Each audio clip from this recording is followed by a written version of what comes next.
Howdy everybody, and I just thought I'd get on real quick and show you the working prototype for my passive trap. I was thinking to myself the other day, James, how are you going to possibly convert your hostile high-efficiency spawner for passive use? And then James quickly replied, I've got not a clue. And then James number 3, I'm making up lots of these right now. Maybe I should go have this checked out. Maybe I need personality counseling or something like that. Anyway, got too many of them. Anyway, Invention James got on the job, and now I have a working prototype. Anywho, I don't know if anybody else sets them up in a line like this. If you've got a video of somebody else who uses a line like this for their high efficiency trap, please give me a link, because I'd like to see if I can get this into a smaller space, especially if I don't have to use sticky pistons. I know you can get this into a smaller space if you use sticky pistons and minimize your redstone use, but I can't think of a way to do it without sticky pistons, so give me a heads up if you know how to do that. Anyway, moving on, let's see here. Where to start? Okay, so, now, the problem with converting one of these for passive use is the pigs and the chickens. They don't get pushed off by these pistons because they're only 1 high. Now, they will walk off, but only if they don't have to drop to where they'll hurt themselves. I think chickens might walk off anyway just because they flap and can't get hurt from falling. But still, the pigs are a problem.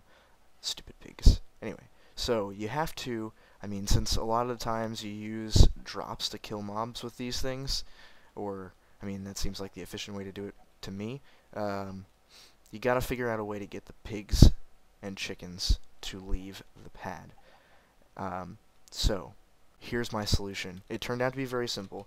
I stared at it for a while, and I decided that, there's no good way, I don't feel like, to just put water flows like below the trap, and then, I don't know, I just didn't like that idea. It seemed a little bit too inelegant for me, just making, I suppose you could have made, like, a spot right there, or even better, one like right there, across the whole thing, with water flows going straight out, but that seemed a little bit too inelegant for me, so I decided to see if I could figure out a way to keep it in this space.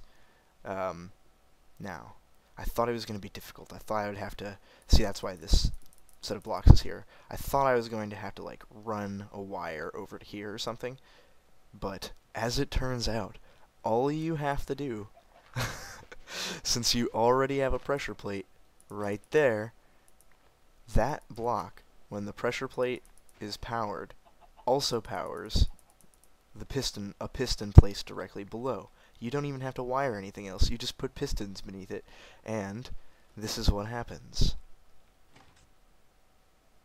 Okay. Oh, but well, that's actually a pretty good way to demonstrate this. Lucky me, I knocked off a repeater the first time I tried this.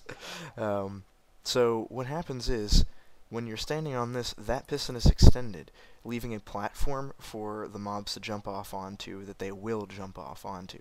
So, what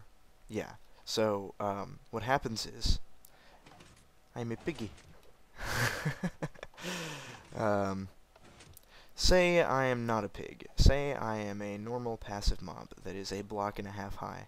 I will get pushed off by that piston, right? So,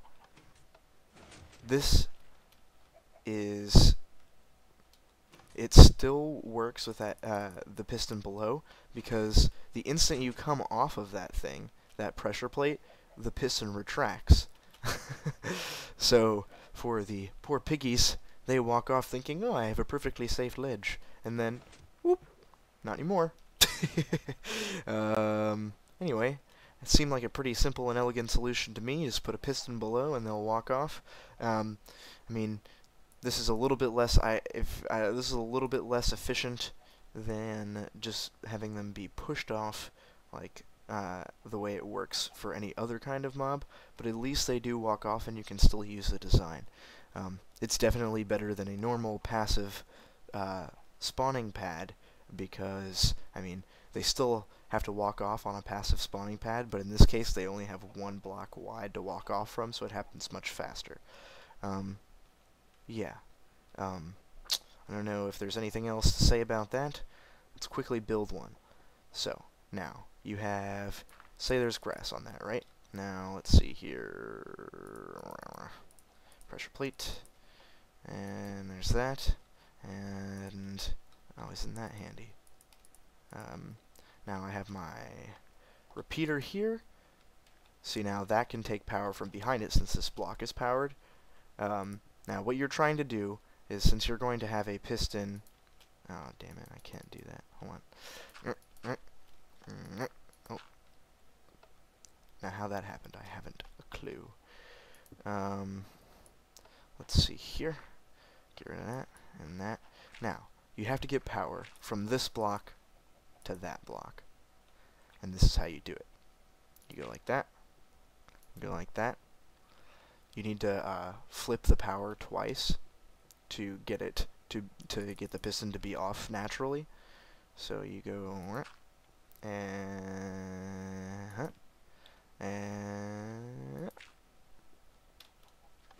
push. And then all you have to do to convert it for diamond pickaxe. Let's see here. Well, that doesn't. What a pain. Okay, here.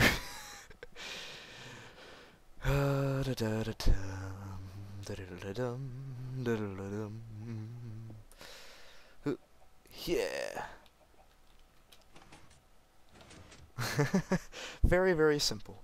And that's how all, and then you can just close off that, and you have a working segment of one of these things. Now you just repeat the pattern over sideways as far as you want, and you're good to go. You can put another one of these facing it, but in the case of this particular version with the piston there, you have to put it, like, normally you can just, like, the other side can be, like, right there, and that's no big deal. You can just put another one of these facing the opposite direction right here, like with the hostiles, and they can get pushed into the same slot from both sides, thus minimizing the space used in the trap. But with the passives, yes, you need that right there. So you have to leave a too wide open space and put the thing there, because otherwise your pistons will hit one another, and that is no bueno. Okay, nice stupid thing. Now, yeah, see, that extends, and that'll extend too, so yeah, you're good. Anyway, that's a quick little tutorial on how to make one of these things, and the way my passive spawner is going to work when I release the video about it on Saturday. Let's see. It's already mostly working. As you can probably tell, this is, if you repeat this design on a very large scale, it's going to cost you a lot of resources, considering that each piston requires 1 redstone, 1 iron, 4 cobble, and 3 planks to create. If you multiply that times, say, 20 in this case, yeah, things start to add up. And because that's 40 iron and 40 redstone for just a 20 long segment of this. And yeah, you'll see when the video comes out, my god, I spent some time mining. I thought I had a lot of resources until I tried to. Anyway, I'm just going to shut up now. We can address the rest of this during the actual video. I just thought you guys might like to see my solution for passives on the the passive solution for a high efficiency mob trap. Pretty easy to replicate design. one more look at it. Very, very, very simple and very easily repeatable. Yeah, I think I'm rambling, so I'm just going to go ahead and end this video. See y'all around. And before I go, I thought I'd announce to people the 10 guests I'll be having over to my world on Saturday. Got 10 people signed up as of, I think, yesterday it was, maybe the day before. I think it might have even been like early Monday morning that I got the 10th person signed up. I'm just going to go ahead and read off your Minecraft in-game names. Number 1, Doyle, one of the 2 people who came last time. Good to be having you back, bud. Lisa, I think, yes, Lisa was number 2, Lisa431, I believe. By the way, Lisa, you're going to have to send me your in-game name again because I mistakenly deleted that message too fast and I forgot exactly what numbers you've got on your name. Metere, an old friend of mine from the server, from the JL server. Wogzilla, Fear the Power, Werefreak, Alpha 5, Triroll, Nala 4008, bondpreston, and that's going to be the gang. Thanks for signing up, guys, and I'm excited to see you there. Oh, yes, and the server IP and the Mumble IP are going to be in the description. I'm just going to go ahead and give everybody the IPs because, I mean, it won't do you any good if you're not whitelisted. And, yeah. Oh, by the way, sorry to those who didn't make it in the top 10. There'll be other weeks. Don't worry about it, guys. And have a fantastic day. Or evening. Looks like the sun's going down. Let's call it evening. Yeah. See you around.